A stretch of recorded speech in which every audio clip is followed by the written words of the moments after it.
Great. So I think we are live on YouTube. Hello, everyone. Welcome. We're so happy that you could join us today for telling our stories, building movements, and centering our narratives through creative platforms. We want to first thank the YouTube team for helping power this event and getting all of our great panelists on board. So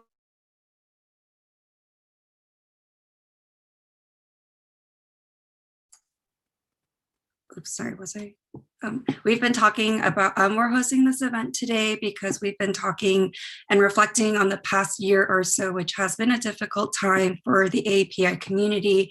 But we also want to recognize that there has been a lot of tremendous organizing, advocating, and celebration of our API communities and identities.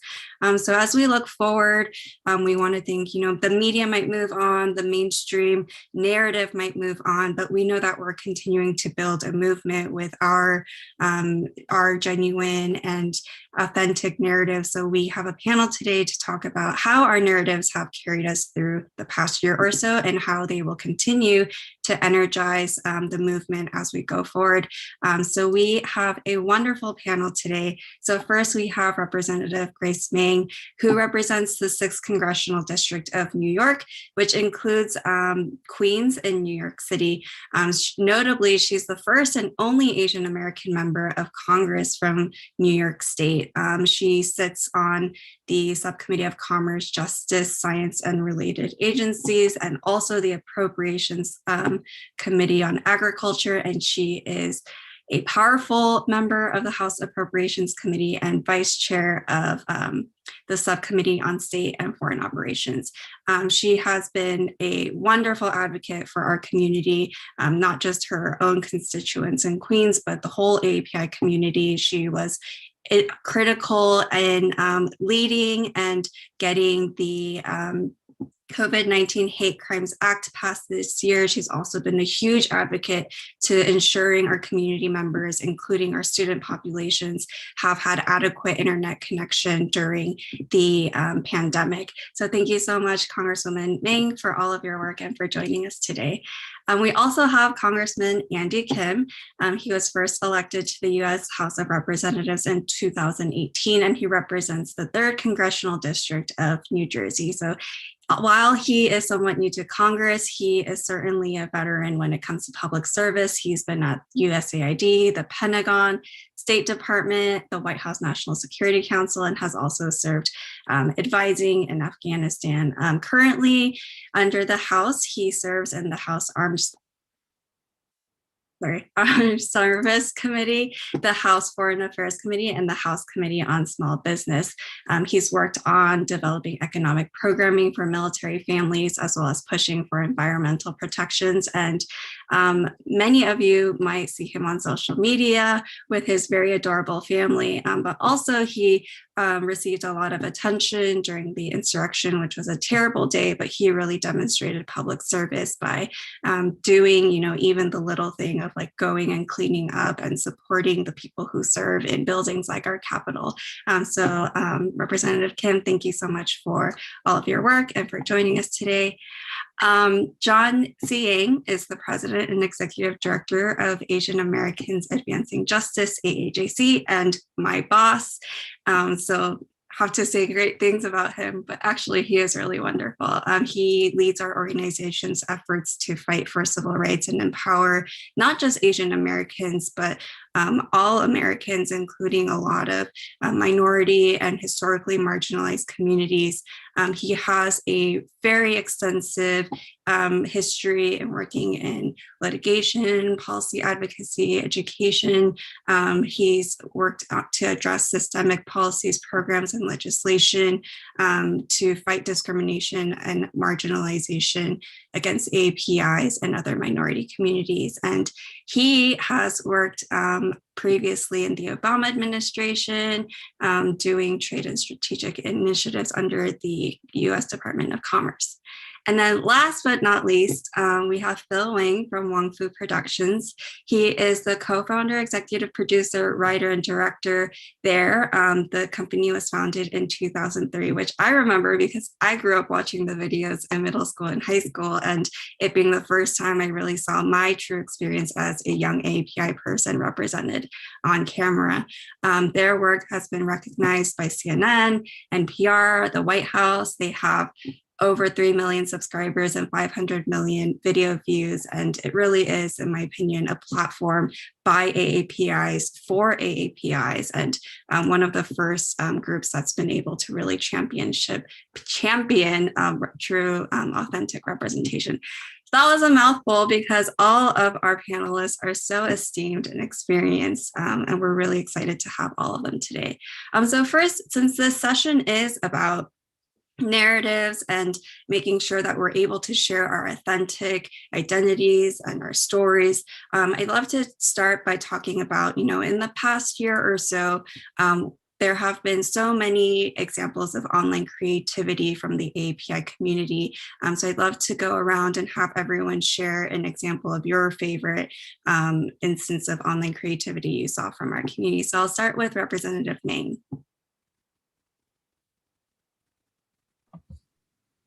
Thanks, Emily, for all the wonderful introductions. And it's an honor to be here on this panel with such influencers within and beyond our community as well. Of course, I would have to say that Phil's online content is the most impactful this, not this past year, but just in general, and thankful for his work. But I think that one of the silver linings of being in this during this COVID pandemic is that we've been able to do a lot of our work and bringing people together online and through these virtual Zooms that while many people may be either, tired of or not familiar with, but in terms of gathering, including last year, getting our community out to vote and to participate, and during this tough year and a half, being able to be in one space with leaders from beyond the AAPI community, I think has been really helpful, because we always say that, we want to make change by building and strengthening solidarity, but that is a little harder to do in person and, going to each other's communities, especially if you're not even from the same state or geographical region. But because so much of it was done online because of COVID, I think that a lot of relationships have been formed and hopefully strengthened between the Asian community and other communities as well. Great. That's definitely true. It's been a critical tool to build coalitions, not just build our own communities. I'd love to go to Representative Kim next. I think for me, kind of building off of what Grace said, it's sort of the rapid response that I saw capable of being able to mobilize. I'd say in particular, what stands out to me is kind of response that kind of came out in January and February when we started seeing a lot of violence against Asian American elders around the country. I felt like that was an initial kind of rapid reaction effort that really laid the groundwork where we could mobilize and take this to the next level after the tragedy in Atlanta. So, a lot of the relationships that I forged in January and February were ones that were just instrumental, within the first few minutes of learning about Atlanta, how to be able to mobilize and move forward. So I've never seen anything quite like that in terms of the speed, not just the width, but the speed with which we were able to engage. Great, thank you. I'll go to John next. I would agree. I think there's two things that stand out for me. One is definitely the way in which that organic online activism happened. And it just happened across so many different sectors. I mean, obviously for my organization, that's part of what we do. We do advocacy around social justice. And certainly Representative Meng, Representative Kim, all of you are always in that fight with all of us, right? But to see the musicians, to see the actors, to see the entertainers, baseball players, tennis players, Naomi Osaka, Jeremy Lin, use their platforms, right? And to just call out in a clarion way what we need to have happen and be able to connect everyone in a different way. I think that stood out. The other thing, and this I appreciate Representative Meng talking about this, is how we've been able to use the platforms like this to connect with each other. So after the Atlanta murders, I had in some ways the privilege of working with a number of civil rights organizations, and they all started calling me, texting me, asking me what can they do. And so we organized a Zoom call like this, just to talk. And it really allowed me to see, and this was the NAACP Legal Defense Fund, Sherilyn Ifill. This was Arturo Vargas from NALEO. This was Alfonso David from the Human Rights Campaign. And when I got on the call with them, the Zoom call, I saw in all of their faces the Charleston Church, the Pulse nightclub, El Paso, Tree of Life Synagogue. And there was this moment that we all shared this pain together, but then we were also able to share power together. I don't think we could have done it, except for using technology to be able to get in person in this way so quickly. Thanks, John. And our very creative person, Phil. I like point out the person here that does not belong. I'm just in awe of just what everyone has done here. Honestly, it's a huge honor, and just to be in the presence of these amazing policymakers, and just what we're doing here in LA at Wong Fu is we're just trying to tell stories and narratives, and spread the word of the hard work that the rest of the panelists here are doing. And yeah, that's what we've been seeing on social media the past year. I've been on social media for a very, very long time. I've seen many peaks and valleys and a lot of benefits of it, but then we all know that social media has some very dark and depressing sides of it as well. But I think what was really great about these last few months is definitely seeing a lot of the unity of people coming together, just like as everyone has said so far, that the technology is allowing us to come together. I think for me personally, Wong Fu, we tried our best to same thing, to hold these panels with other communities, try to educate our fan base and our young Asian American followers about the nuances of what was going on. I think it's very easy on social media to kind of piggyback and cherry pick a lot of facts or a lot of videos, but there's a deep history of what our community is going through and how it intersects with other communities as well. And that's something that was really important for us, and what I was very happy to see other creators do as well, to educate and inform. And I think one thing that I really loved seeing was a lot of the music. There were a lot of songs that were written from rappers and singer-songwriters that were dealing with that were trying to deal with I guess the stress and the confusion that they were facing. And even just going back to the example of the NBA players, what I really loved is actually seeing support from other communities that Asians were trying to uplift. And I think that's a very important thing, is that especially on social media, it's so easy to just look at the like I said, cherry pick the bad examples, but there's actually a lot of goodness that doesn't get amplified as much because it's easier to share and get mad about things. But there's actually a lot of solidarity with us, and I think that's something that I was really happy to see highlighted. Right. There's definitely been a silver lining to all of this, which is the coalition building and seeing folks chime in and support each other. And you've mentioned history, which is critical. We've seen a lot of folks relearn or learn for the first time the API history that we haven't been taught in our schools. So like you've all mentioned, it's been a difficult time for our communities, but there's also been a lot of good that's been being done through these creative storytelling exercises and the platforms. And we've seen all of you also engage in that personally, using your platforms to tell stories, to push for change. So I'll start with Representative Meng. You were critical in starting and pushing for the COVID-19 Hate Crimes Act to be passed and signed. And you've been able to push for other legislation that's also ongoing or has been successfully passed. And we've seen in the past year or so you really pushing for change with the power of narratives. You're talking about the kids you're seeing in your neighborhood struggling outside of diners and things like that to connect to internet internet, you're talking about the stories from our communities of violence and harassment. So can you tell us a little bit more about, how you go from those narratives that you're hearing from your community that you're retelling and pushing it all the way to change that we're seeing signed by, President Biden and the White House? What's that process look like, and how have you been able to leverage the power of our narratives? Sure. This question really is a good follow-up to everything that our panelists have talked about in the first question. The legislation that we had passed was not a new piece of legislation. It was something that had been around for almost a year already.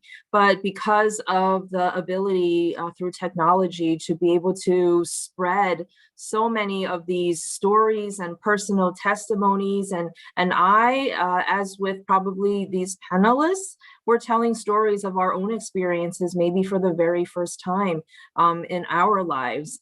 And so I think that it really was a very organic process. When Maisie Hirono and I and KPAG, when we were pushing bills like this, it wasn't necessarily something that we were doing differently than before, but it was the power of the grassroots telling their experiences.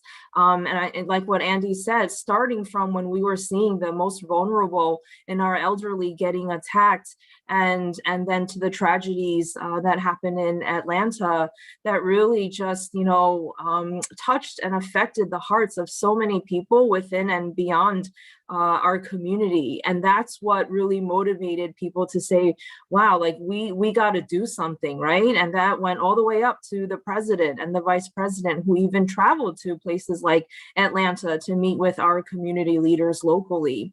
And so I believe that one of the most effective ways, Andy and I can tell you, we have a lot of legislation that we think are good bills. But what often I believe is the key to enacting good legislation is that organic and grassroots momentum, and partnered with the good work that groups like AAJC have been doing for so long. Groups like AAJC help fill in many of the gaps that government does not and should be providing. And we saw this true, especially during COVID.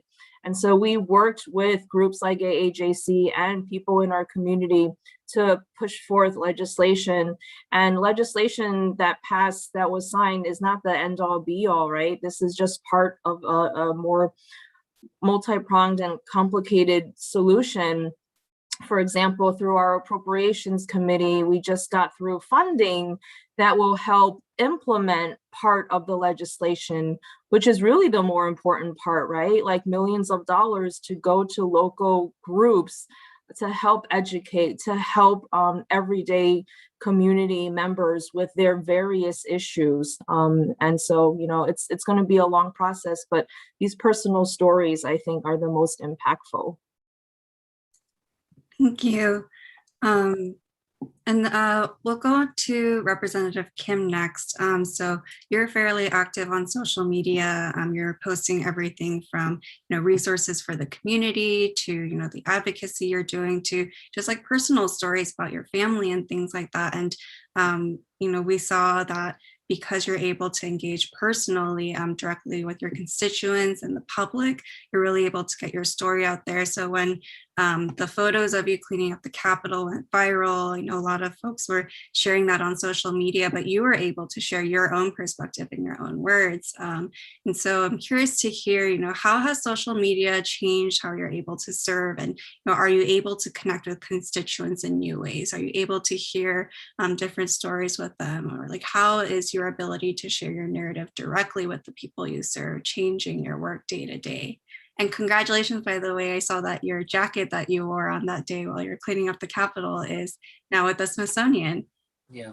The social media has been been an interesting journey for me, because like I come from a national security background. Like I was a diplomat before, and as a result, I was not allowed to have any social media accounts. So I'm pretty new to this. I remember when I think the very first tweet I ever sent was the tweet when I announced that I was like running for Congress, and I had like 3 followers, like my mom and like 2 friends or something like that, So it's been kind of an interesting journey.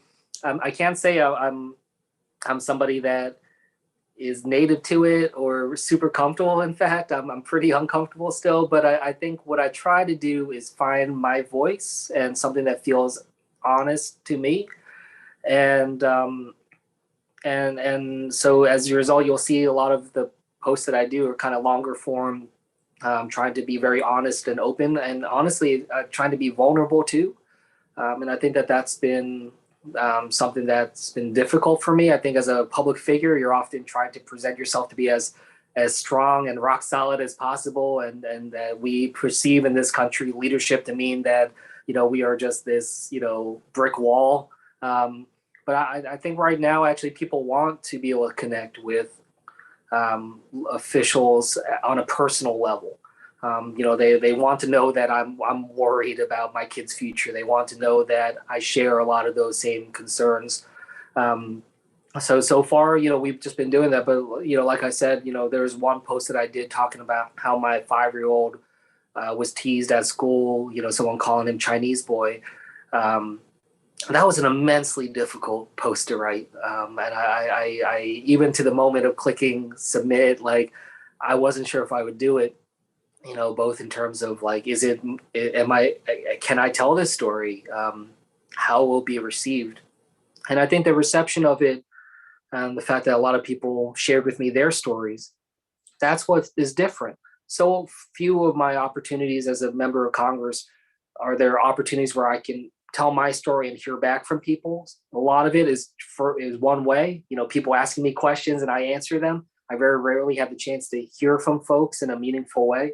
And that is the difference between social media and being in a studio talking to a TV camera. I don't get that feedback. I don't get those responses in that same way. And that's why I found it to be a really rewarding experience.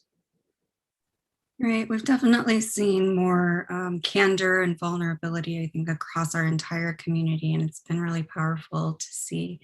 So John, we are doing a lot of advocacy at AAJC and, pushing to take back our narratives and use online tools to more creatively advance civil rights work. So we'd love to hear a little bit more about what are the wins we've seen this year for our community that we've been able to accomplish because of more engagement and activism on social media and other online platforms with more members of our community.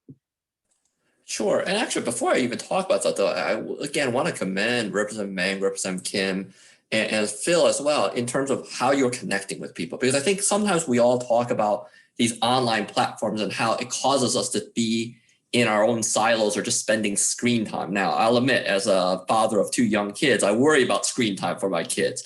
But what you guys are doing in using that screen to connect with people, I think, is the benefit of technology, the benefit of online platforms. So I don't want us to lose that aspect when we talk sometimes about the perils of online platforms and how misinformation, disinformation gets floods the airways because of that. So I commend that. And certainly for us at AAJC, that's what we think about is how do we use these platforms to really tell stories, right? How do we use these platforms to mobilize our constituents? For example, right now, one of the campaigns we're working on is to end what's called the China Initiative, which is the profiling of Chinese American scientists and professors against this so-called national security threat. And by doing it online, we're able to garner over 30,000 petition signatures. You can't do that if you're just doing a letter writing campaign or even by email. Likewise, with what we're doing around bystander intervention training. So this is training we're offering to people to give them the tools to combat hate if they see an act of hate. Traditionally, you would have done this in person, which certainly has its benefits, but then you could only reach that audience directly around you. The fact that we've been doing it on these online platforms means that over this last year, we have trained over 100,000 people, 100,000 people. And so that's the benefit. Last thing I want to say specifically to Phil is, please don't ever say that you're just telling stories. Get rid of the just, because telling those stories are so important, especially to our community when our stories so often get told wrong. So please do that. Own it. You should, what you are doing for our community, don't belittle yourself on that. Right, absolutely. Thanks, John. The pep talk I need. I would definitely echo that point. I went to majority API high school. And I think all of us were really excited and empowered to see our stories on screen so authentically, without the stereotypes, without the embarrassment. And that was really important to the development of all of our identities. And we still talk about them all the time. So thank you for your work, Phil. So that's the perfect transition to the question I have for you, which is, you are able to reach an audience that, Congress members or, advocates like AAJC traditionally or historically might not have access to, kind of have the ability to introduce our stories and the issues that we're talking about to audiences who don't have previous experiences. So I'd love to hear about, how this year, where it is a more serious matter, something that's painful to discuss, you've been able to connect with your audience and engage with them in creative ways to kind of talk about what's going on and, like you mentioned before, educate them.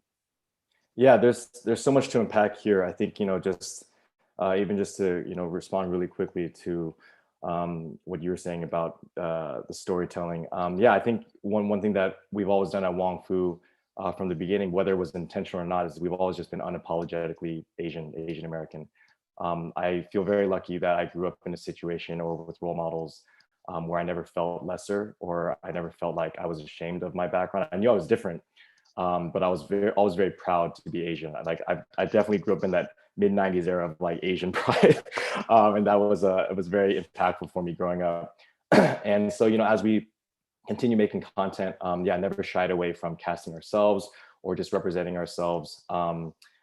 Honestly, and I think it's very important, yeah, like to continue doing that. And the way I see this past year and how our work intersected, I'll admit, like I think, for the majority of our company, our work didn't really intersect politics that often.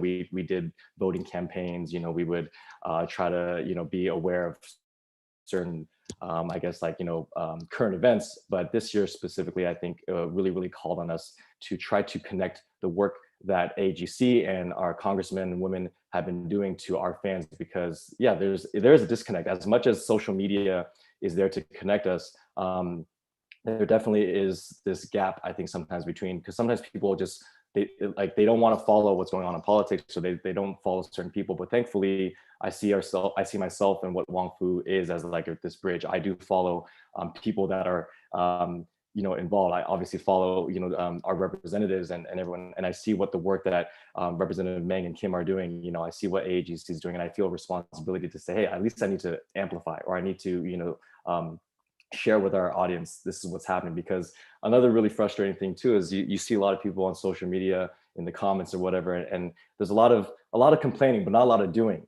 And I'm just like, hey, these are people that are actually doing stuff, and I think it's really important for us to highlight what's happening there. In terms of like our specific storytelling on our channel, this past last, I think September or August, just coming out of all the BLM marches and just at the height of last summer, where there was a lot of conversation of colorism within our own communities, and a lot of difficult conversations, I think, for young Asian Americans having with their parents. There was a lot of discussion about like, how to have these conversations with our parents, right? And for me, for Wong Fu, we put it on ourselves. We're like, wow, we're having these conversations ourselves with our own parents, and I think it would be so great if we made a short film that showed what these conversations look like. And I recognize, at least on YouTube, or at least in terms of like filmmaking, a conversation like this might not be in a Hollywood movie for years, perhaps, or ever. Who knows if there would ever be conversations between an immigrant family and their, American-born child talking about anti-Blackness or whatever, right? So we saw it as such a almost like a responsibility for us to say, hey, we need to capture this. We need to depict these conversations as they're happening quickly and in real time, because this is how we document what our community is going through. And so we felt we were really glad that we were able to put out this piece of content that kind of a lot of people our age could understand and say, hey, this is what I'm going through with my parents, and this is like kind of like a model, or not. I don't want to say that we represent every conversation, but like, hey, this is one way that we went about it, right? So that's kind of how we're trying to approach our storytelling as it intersects with the current events of what we're going through today. Thanks for doing that. Thanks for sharing. It's really cool to hear. I know a lot of us have been having those more difficult conversations recently, and it's encouraging, I think, to hear about other people who are going through similar things and navigating that together. So we've all talked now about, the past year or so and the work you all have done to push for our communities and share our narratives with other people, including non-AAPI communities who may not have been familiar with it before. And we've seen there's been a lot of power, sharing our histories, pushing to break the model minority myth. There's been legislation passed. We've seen all these companies donate a lot of money, push for DEI initiatives that are more inclusive of AAPI communities. But we're also seeing, the media is kind of moving on. The national conversation might be changing to other things. So how do we continue building this momentum, and where do we go from here? We have audience members who might not work in, advocacy or media or whatever else, and are trying to figure out, okay, I shared my stories online, I tried to engage, but what's next? So first, I'd love to hear from Representative Meng and Kim about, what are the ways you hope government, the media, and the private sector, so civil society can all continue to work together to improve representation, to continue sharing these stories, and eventually make broader policy changes that can improve the experiences of our communities, not just when it comes to their safety during a time where we're targeted, but to really push for the well-being of our communities long term. So I'll start with Representative Meng.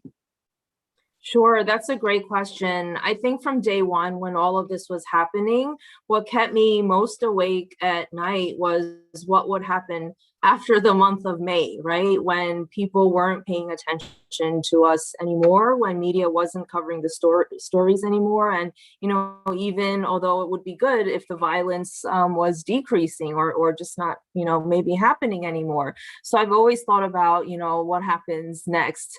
And which is why I think, aside from the legislation that was passed, what is even more important, like I mentioned, was empowering our local organizations to be doing that work, which they are on the front lines of doing every single day, right? Like our AAPI organizations don't just operate during the month of May. And I hope that what has really come out of all of this is that our community is more effective at strengthening and acting upon these coalitions. This is something that, as a daughter of immigrants, it's not easy for our parents and grandparents' generation to do. They don't have as many tools and relationships to be able to expand upon those coalitions. But, I think, unlike Phil, I grew up very self-conscious about my history and being an Asian American.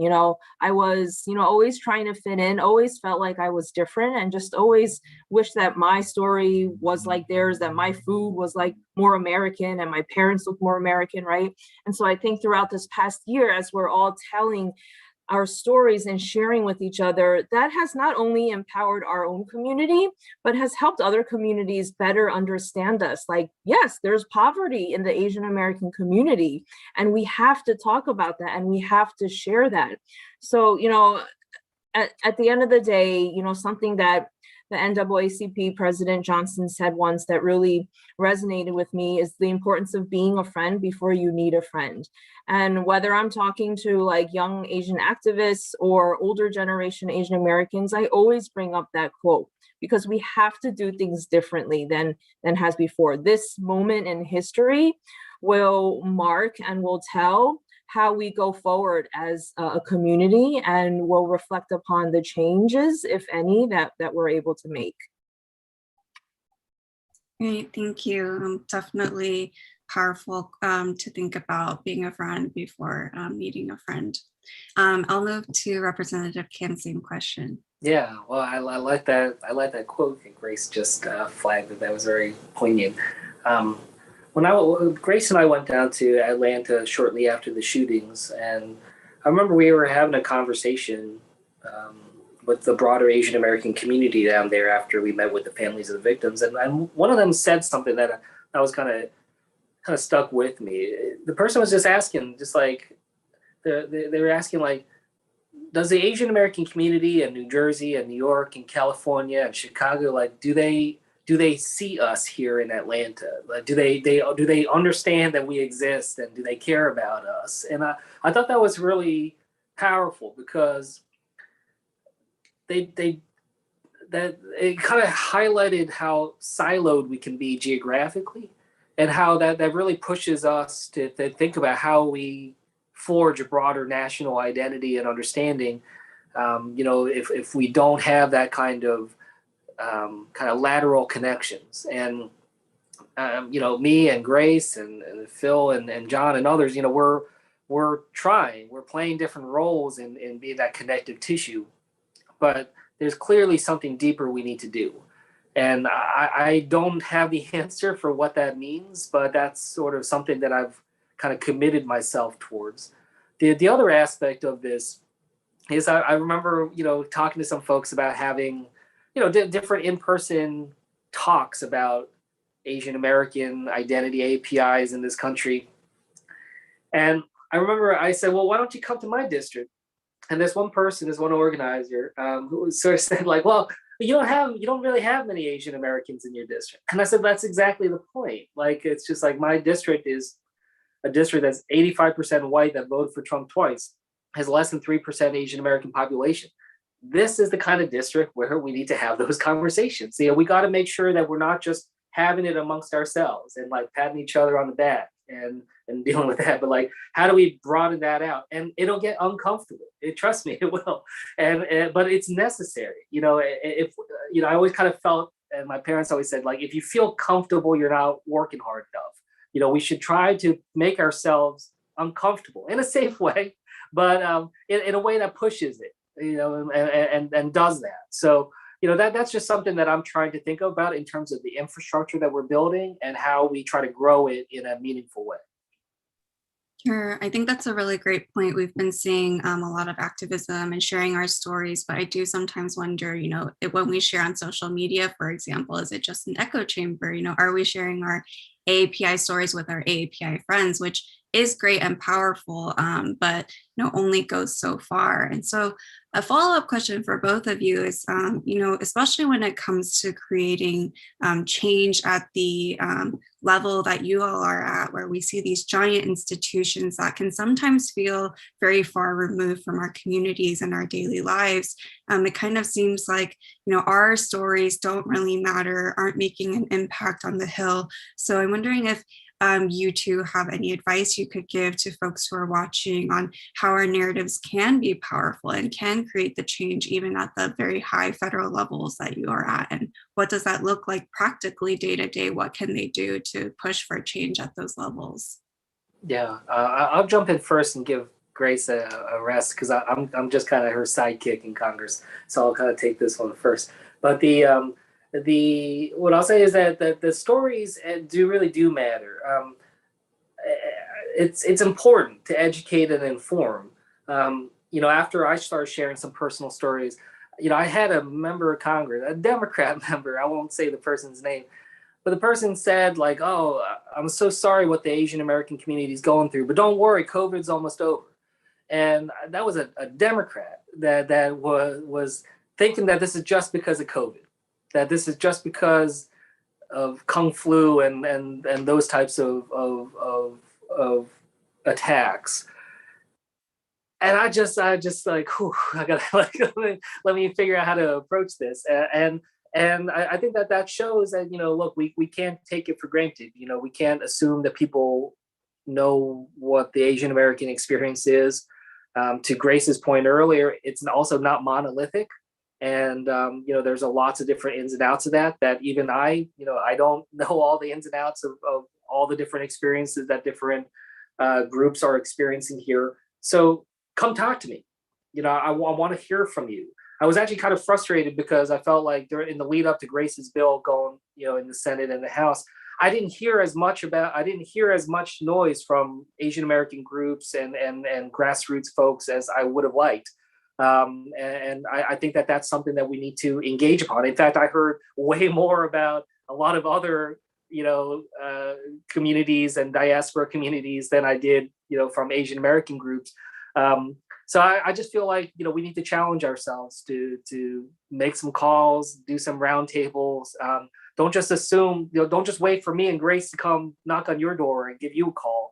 Don't be afraid to turn it around on us and make sure, and not just us, but other members of Congress, especially non-AAPI members of Congress. They need to hear from you, and they need to hear from you consistently and regularly.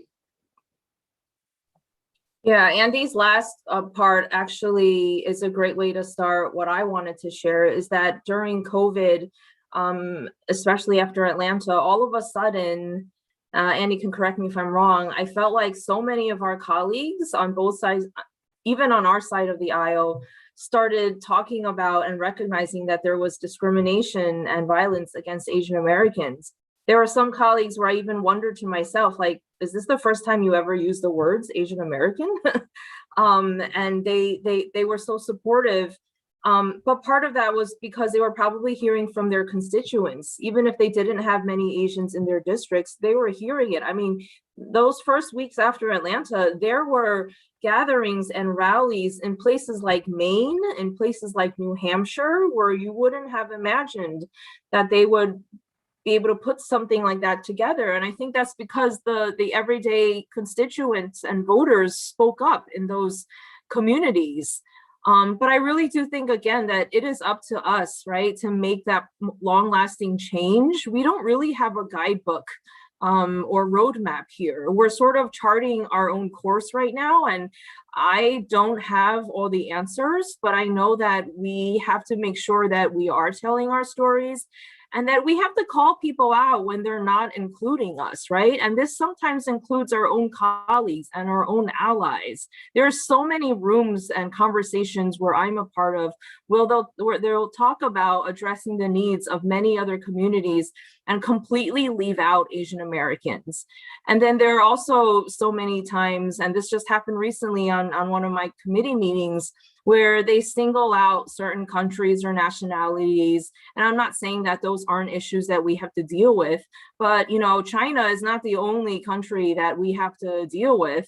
And so we have to make sure that they're not singling out certain nationalities in a way that puts a target on the backs of people in our Asian American communities. And so I think that this is just something that we have to keep on it. Our job is far from over. We cannot let this die down as we near, hopefully, the end of COVID, like Andy said. And it's worrisome that people like that are saying things like that to him, right? So we have a lot more work to do, but we are here for you. If I could, can I jump in real quick here? Yeah, I think it's obviously just to echo, like, just us not getting comfortable. And I think what's difficult here is that I think it's in our nature. It's like in our Asian blueprint to just keep our heads down and be comfortable and not complain. And that's cultural, that was taught to us by our immigrant parents, whatever you want to attribute it to. But what I am encouraged by is that I do think that there is a new generation, and I'm not just saying young, but just people that are activating themselves, new activists themselves too, that are starting to see the power of speaking up, of educating themselves, of crossing community lines, learning about the history of not just our community but other communities as well. And I think social media is a big part of that. And I think even though in some ways as the Asian American monolithic group continues to grow, we're not a monolith, but just as a general group, we are seeing more power. But yeah, there is also, I'm starting to see more division as well, right? And so I think it's very important that while it's important for us to push for cross-community communication, I think it's also very, very still important for us to keep it going within ourselves too, and to reach back into our own communities and have the necessary conversations or I guess events or discussions that are not being had as much, because at the end of the day, no one's going to care about our community more than ourselves first. And I actually do think that when push comes to shove, we do show up. What I thought was actually really amazing was how much our community showed up for a lot of GoFundMes, as tragic as it is, but when we want to, we at least we can vote with our dollars, right? And we can put that towards people in need, other communities, other sub communities within like the Asian American demographic. Like, I think it's really important that we kind of recognize that a lot of responsibility, again, maybe this is the Asian self coming into play here, but a lot of it still falls onto us to actually care, but continue caring, and not waiting for others to care for us. And we have to keep knocking on doors, keep raising our voices and say, hey, like we need to keep talking about our needs and not waiting for our turn. Right, thank you. I think you've all brought, we have to push ourselves to be uncomfortable, share our stories, make noise, make your calls to representatives. And it's also, the importance of learning our history, because while we may have a cultural hesitancy and we might perceive, this is a cultural thing, I think it's important to remember, we're not the new generation of activists that have risen for the first time. We have such a rich API history of folks who have really fought, since they arrived in the late 1800s to really push for our communities. We have amazing models like Grace Lee Boggs and Yuri Kochiyama. So I think that's really important too, to like reclaim those heroes we have and remember, like, this isn't new. Like, we come from a vibrant history of activists who have been brave and phenomenal. So thank you all for really pushing us to be more uncomfortable. I unfortunately need to note that Representative Meng and Kim have other conflicts on their schedule, so they unfortunately have to drop off at this point. But I want to thank you both for being so candid, for being such fierce advocates for us, for really pushing for change, for being vulnerable. We are really proud to call you members of our community. Thank you so very much. Appreciate it. Thank you so much. So nice to meet you off Twitter. Great. Well, I hope our viewers are still with us because we still have a lot of great questions for John and Phil. But John, I'd love to jump to you now. So several of the panelists have talked about, okay, we saw a lot of energy and activism, but what about long-term change? There's still a lot to figure out. And, at AAJC, we are trying to figure it out. And we have been for so long trying to push for change for long-term.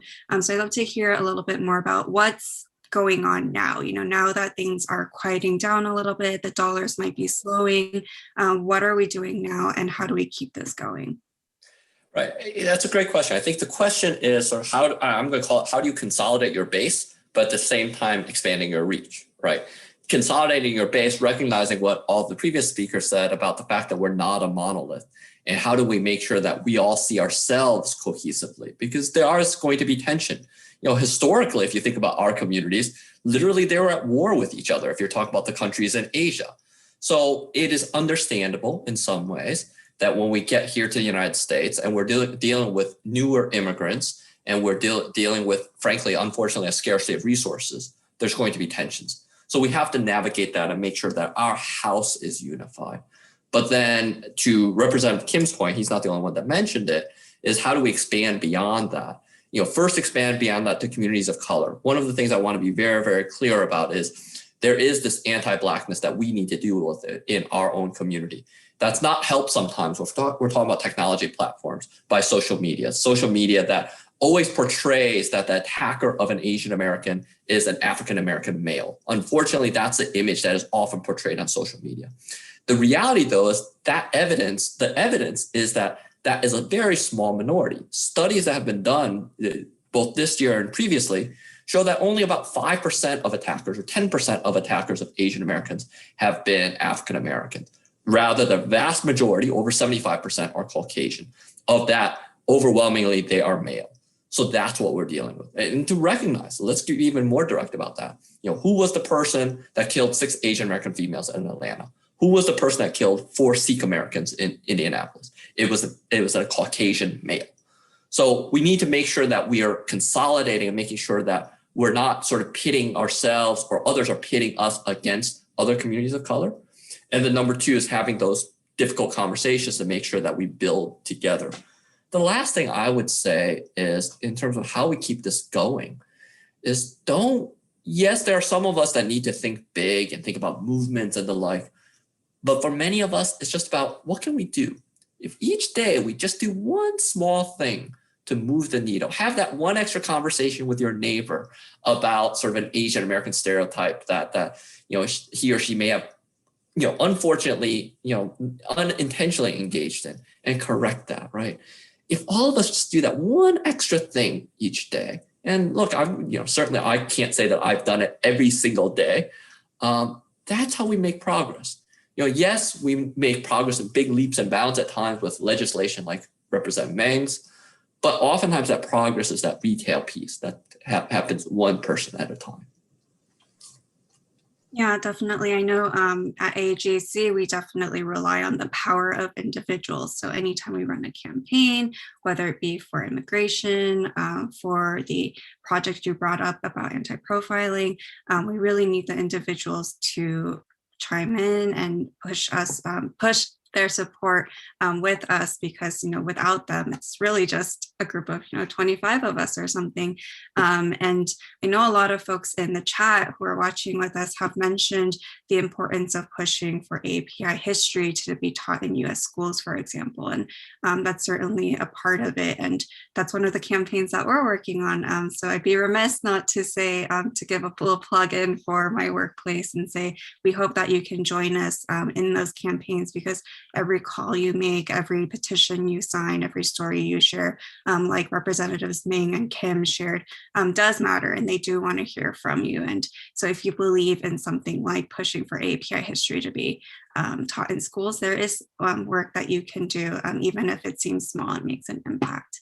So Phil, I'd love to move on to you now. So, you've been creating content centered around API stories long before, the Stop API hate, or, the push for telling our API stories evolved this past year. So you've been doing it for, decades at this point. So I'd love to hear, does this moment feel different to you? Has it changed the way you've thought about how we tell our stories? And what do you see for the future? Has something changed? Do you see the strategy around it moving a different direction? And how do we keep this going from a veteran who's been doing it long before this moment?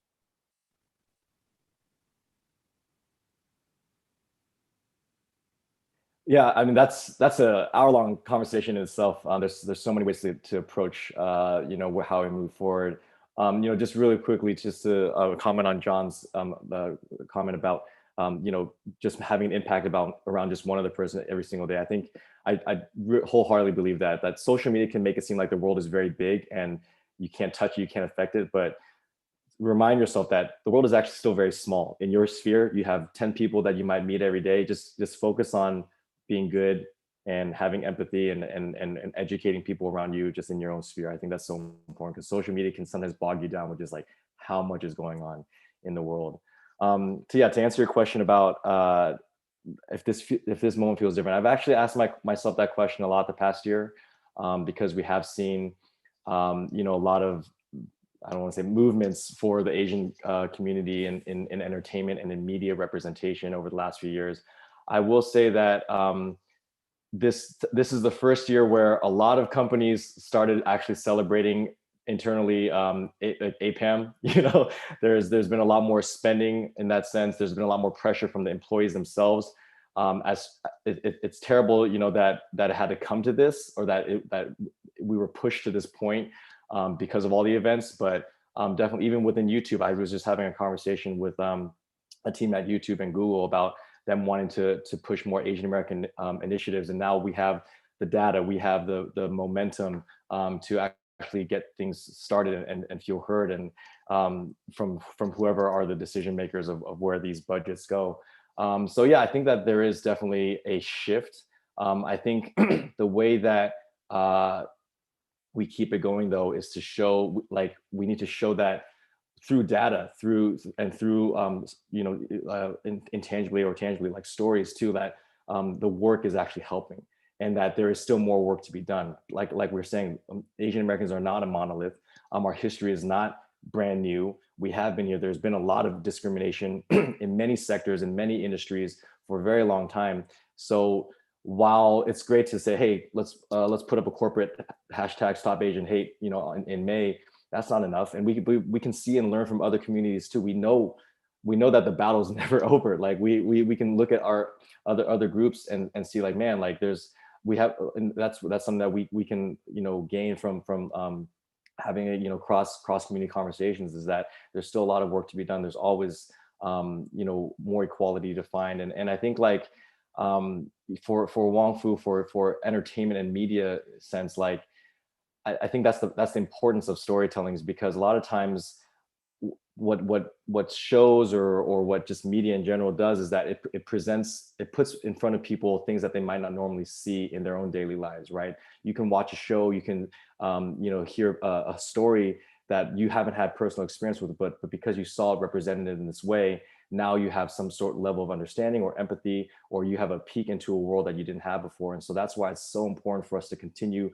And while we have had a great increase in media representation in the last couple of years on TV, streamers, whatever, movies, there's a lot more to dive into. We haven't even scratched the surface. And once we can expose more of the country to what we've been dealing with, what we continue to deal with, that'll humanize us more. And that's really what it comes down to. I think a lot of people still see us as foreigners. They still see us as you were even Representative Meng was saying, and Kim, like, is this the first time they've even like seen Asian Americans before?